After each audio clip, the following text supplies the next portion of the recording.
शुक्रवार 5 जून को रात 11:16 से चंद्र ग्रहण लगने जा रहा है। ये ग्रहण 3 घंटे 18 मिनट का रहेगा।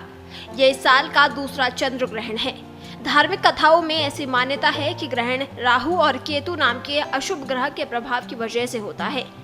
चंद्र ग्रहण के दौरान केतु चंद्रमा को ग्रसित कर लेता है, जबकि सूर्य ग्रहण के दौरान राहु सूर्य को ग्रसित करता है।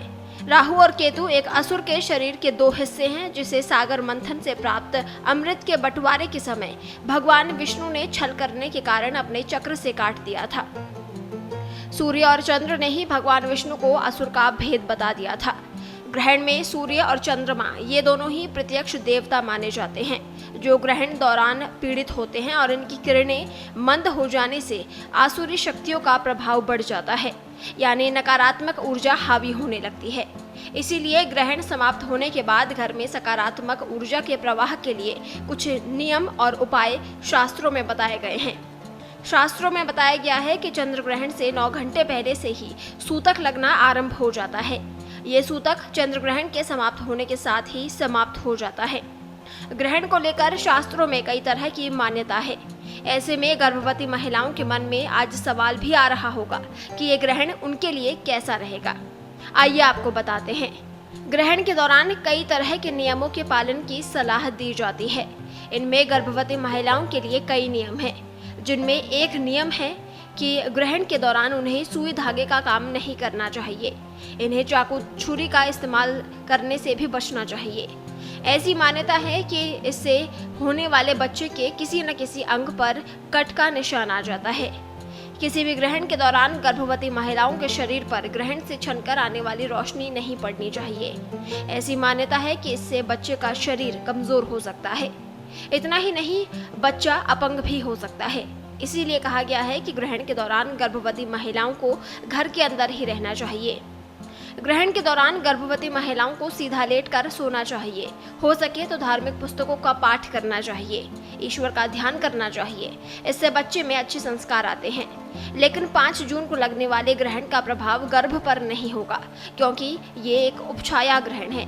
इस ग्रहण के दौरान बरती जाने वाली सावधानियों को लेकर फिलहाल किसी भी गर्भवती महिला को चिंता करने की जरूरत नहीं है। इस ग्रहण के दौरान सूतक का विचार भी नहीं किया जाएगा। अब आपको बताते हैं कि ग्रहण के तुरंत बाद किसी को भी क्या करना चाहिए। पुराणों में चंद्र ग्रहण और सूर्य ग्रहण के बाद स्नान को बेहद आवश्यक बताया गया है। गुरुदेव योग वशिष्ठ ने लिखा है कि पुत्र जन्मनि यज्ञे च तथा सक्रमणे रवेः राहोर्ष्य दर्शने कार्य प्रशस्तम नान्यथा निशि। इसका अर्थ है कि यानी संतान के जन्म पर यज्ञ, सूर्य और चंद्र संक्रांति यदि रात में भी हो तो स्नान करके शुद्ध होना चाहिए। ग्रहण के वक्त वातावरण में खतरनाक किरणों के प्रभाव से कुछ अशुद्धियां हो जाती हैं, इसलिए स्नान करना जरूरी माना जाता है। एक बात का ध्यान रखें कि स्नान कपड़े पहनकर करें। शास्त्रों में नग्न स्नान करना वर्जित है। चंद्र ग्रहण के बाद घर की साफ सफाई करना बेहद जरूरी माना जाता है। ग्रहण के बाद घर में हर जगह गंगाजल का छिड़काव करें। साथ ही पूजा स्थल को भी पवित्र करें और सभी मूर्तियों पर गंगाजल छिड़कें। उसके बाद पूजा करें और फिर से चंदन का टीका भगवान को लगाएं। पूजा के बाद भोग भी लगाएं। चंद्र ग्रहण के बाद रात के बचे हुए पके भोजन को न खाएं।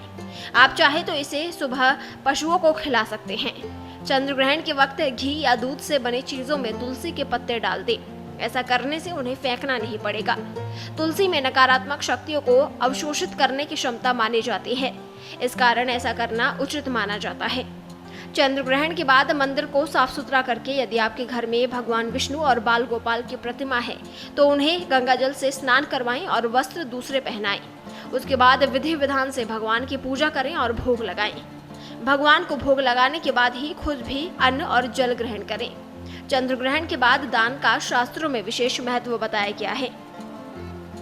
सफेद वस्तुओं का दान करना मंगलकारी होता है। इसमें अक्षत, सफेद वस्त्र और दूध दही से बनी वस्तुओं को दान में दिया जा सकता है।